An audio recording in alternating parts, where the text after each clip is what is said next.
Bishramganj bright sign English medium স্কুলের বর্ষপূর্তি অনুষ্ঠান। Bishramganj bright sign English medium স্কুলের চতুর্থ প্রতিষ্ঠা বার্ষিকী ও বার্ষিক সাংস্কৃতিক অনুষ্ঠান উদযাপিত হয় শনিবার। বিশ্রামগঞ্জ বাজার স্থিত শচীন দেববর্মন স্মৃতি কলা ক্ষেত্রে হয় অনুষ্ঠান। প্রদীপ প্রজ্বলন করে অনুষ্ঠানের শুভ সূচনা করেন রাজ্যের বিশিষ্ট শিক্ষাবিদ দেবপ্রসাদ ভট্টাচার্য, বিশিষ্ট শিক্ষাবিদ প্রদীপ দত্ত, শিক্ষাবিদ শিবব্রত দেববর্মা, ব্রাইট সাইন স্কুলের প্রিন্সিপাল রিতীশ দেববর্মা, স্কুলের চেয়ারম্যান লিটন দেবনাথ চন্দ্র দেবনাথ সহ অনেকে। অনুষ্ঠানে স্কুলের কচিকাঁথা ছাত্রছাত্রীরা পিরামিড প্রদর্শন সহ নাচ গান আবৃত্তি উপস্থাপন করেন।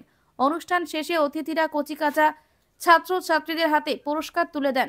ব্রাইট সাইন স্কুলের চতুর্থ প্রতিষ্ঠা বার্ষিকী ও বার্ষিক সাংস্কৃতিক অনুষ্ঠানে স্কুলের ছাত্রছাত্রী এবং অভিভাবক অভিভাবিকদের উপস্থিতি ছিল লক্ষণীয়। বিশালগড় থেকে জীবন সাহা রিপোর্ট, ভিশন।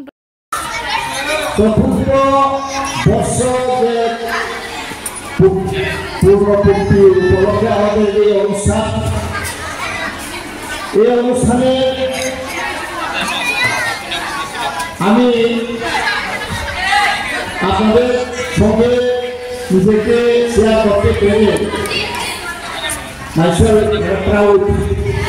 খুব গর্বিত। এটা একটা দৃষ্টান্ত, কেননা আজ থেকে 4 বছর আগে আজকের এই দিনে 21শে ডিসেম্বর 2020 আমাদের শ্রদ্ধেয় লিটন চন্দ্র দেবনাথের নেতৃত্বে এবং ওনার প্রচেষ্টায় এই ব্রাইট সাইন স্কুলটি প্রতিষ্ঠিত হয়েছে। তাদের স্বপ্নতা ছিল যে সবচেয়ে বড় চ্যালেঞ্জ, অর্থাৎ আমাদের দেশের ভবিষ্যৎ, আমাদের নিজের কচি কচি শিশুগুলোকে মানুষ করা এবং ফাউন্ডেশন তৈরি করা। তো আজকে দৃষ্টান্ত, কেননা চতুর্থ বছর হয়েছে এবং আমরা কি দেখতে পেলাম,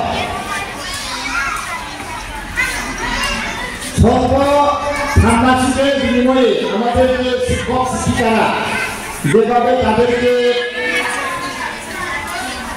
কালচারাল লার্ন এন্ড জয় শিক্ষা এবং আনন্দের মাধ্যমে, খেলাধুলার মাধ্যমে, বিভিন্ন সংস্কৃতির মাধ্যমে যেভাবে এই কচি কচি আমাদের এই শিশুগুলাকে যেভাবে তৈরি করার যে উদ্যোগ নিয়েছেন বা চেষ্টা হচ্ছে, এবং আমরা দেখতে পাচ্ছি যে বেশ সুন্দর হয়ে তারা জীবনে অনেক সাইন হয়ে আসছে, ডেভেলপমেন্ট আমরা দেখতে পাচ্ছি।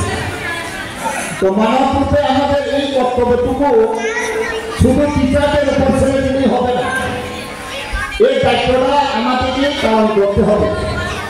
তিনি প্রতিষ্ঠা করলেন যে আমাদের ছোট ছোট শিশুদের তাদের ভবিষ্যৎকে কীভাবে গঠন করা, চরিত্র কীভাবে গঠন করা, তার দৃষ্টান্ত আমরা প্রত্যেকেই গ্রহণ করতে হবে।